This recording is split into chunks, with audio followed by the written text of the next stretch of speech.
തിരൂരിന്ന് വരുമ്പോൾ നമുക്ക് 1-2 സാധനങ്ങൾ വാങ്ങിയിട്ട് പോവാം.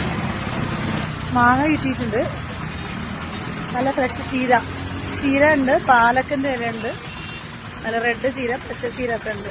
കിലോ എങ്ങനെ റേറ്റ്? 1 കെട്ട് 30 ഉള്ളൂ. 2 കെട്ടെടുത്താൽ 50 രൂപക്ക് തരും കേട്ടോ. ആവശ്യമുള്ളവർ താഴെപ്പാലം. നല്ല ഫ്രഷ് ആയിട്ട് എല്ലാ സമയത്തും ഇവിടെ ഉണ്ടാവുന്നുണ്ട്.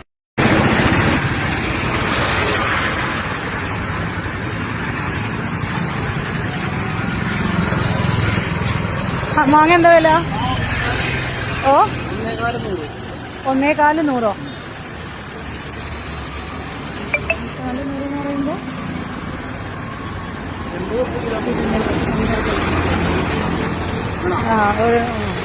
400 രൂപ കിട്ടും.